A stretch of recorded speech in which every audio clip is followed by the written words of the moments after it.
both thought it would be a slow, peaceful day at the park, just doing nothing.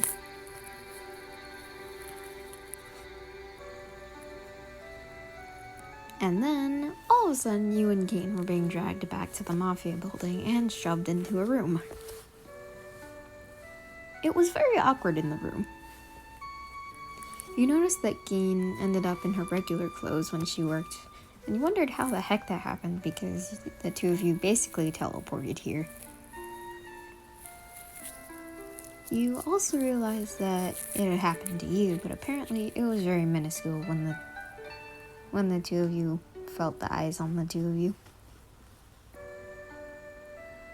Good, you two made it. Laurie smiled. Geen stayed still while you were about to ask what was going on until your expression dropped when you saw someone that usually wasn't there. Maury, what the hell is he doing here? You deadpanned and lazily pointed at Dazai.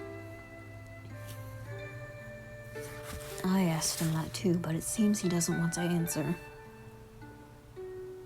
Octagawa walked up to you. Well, Dazai here has a special little gift for us.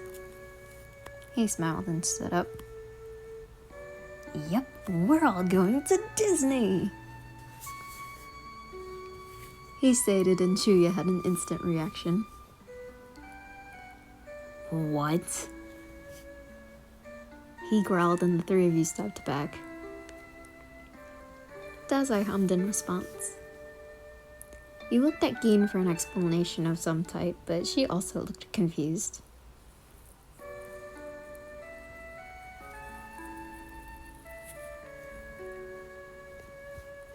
And of course you were confused too, because what in the heck was Disney?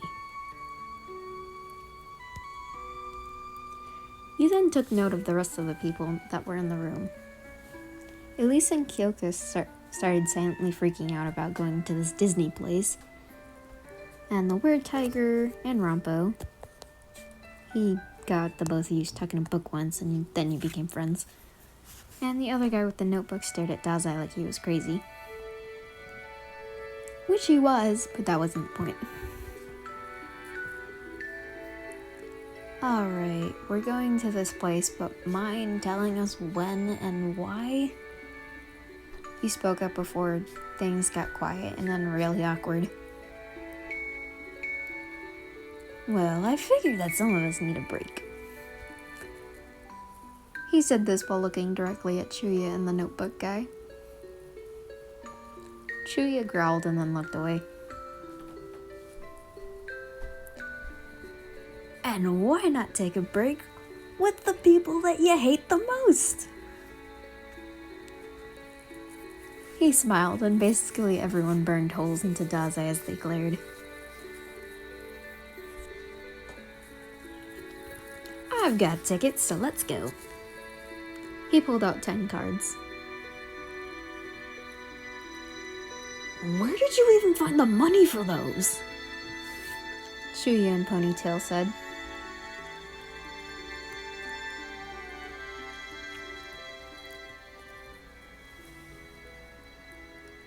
We're seriously going now?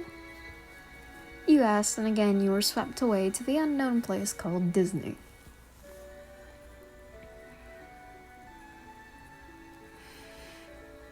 There were way too many people. There were normal people, people with kids. There were a lot of those. People with a group of people, people in costumes and headbands and what looked like fluffy or glittery discs on them. And many cartoon animals and aliens. Clearly out of your comfort zones, you, Geen, Octagawa, and Chuya stuck together looking strangely at the people passing them, while Dazai just stood there triumphantly and proud that he had managed to get everyone to come with him. He made you all get on a train thing and sit there until you got to a gate of some sort. Then there was another gate with policemen checking bags and made them go through an arc, and then going through yet another gate. Dazai swiped all your bags, which you and Geen were not happy about, and the guy checked them. The two of you burned holes into his hands, and he noticed immediately and tried not to make contact.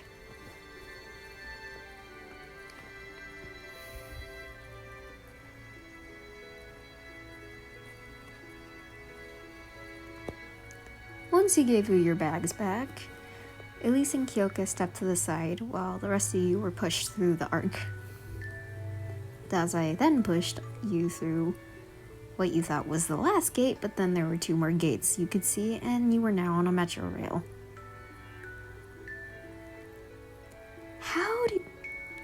Both you and Gin looked at each other, but then you were pushed out again by Dazai and iNaPrOpRiATe. Eventually you had to stop them from pushing you any longer. Okay, you've shoved us all the way in here, and you were stopped by Dazai's growing grin. Wander, Gin, turn around if you would. He pointed to behind you and the two of you turned. And behind you was a giant castle. Not one you could go in. You pieced that together after seeing people walk around it, but it was still a big building. And all the two of you could do was stare at it. Once the others noticed where they were, some squeaked with joy, others wondered how they even got themselves into this mess, some proud of themselves, and one who noticed something was off. Where did Gin and Wander go? Akutagawa asked the group of now 8, and they all froze. Damn it, Dazai! The group yelled.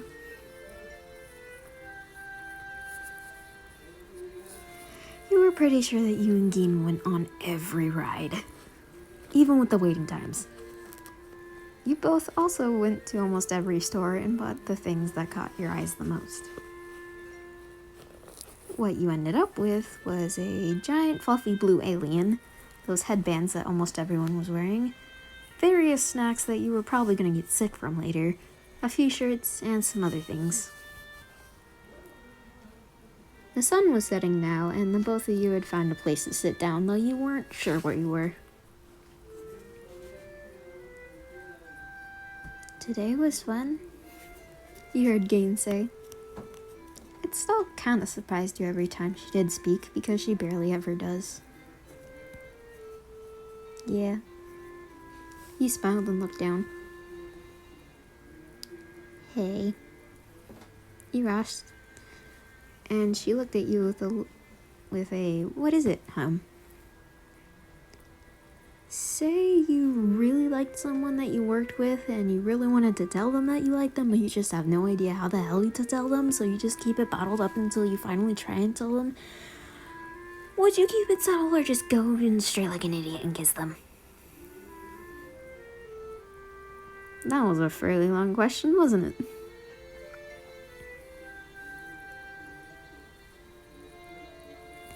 Gin took a second to process the question that was asked. She tapped on her nose, and you decided that meant just going straight like an idiot.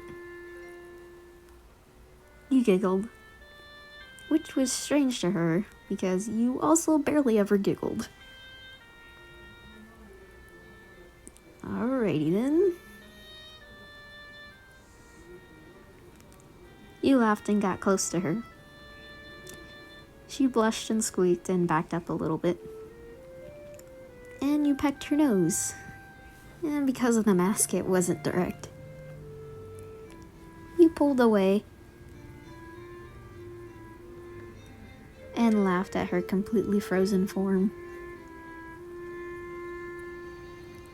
We should probably go back to the suicide freak because he knows how to take us home.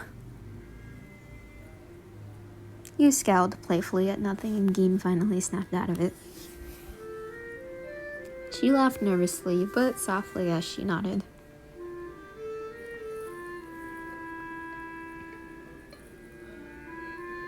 The sun was now completely set, and the group had settled down near one of the rides. God damn it, why'd they have to run off like that? Chuya groaned. If you think about it, it's really Dazai's fault.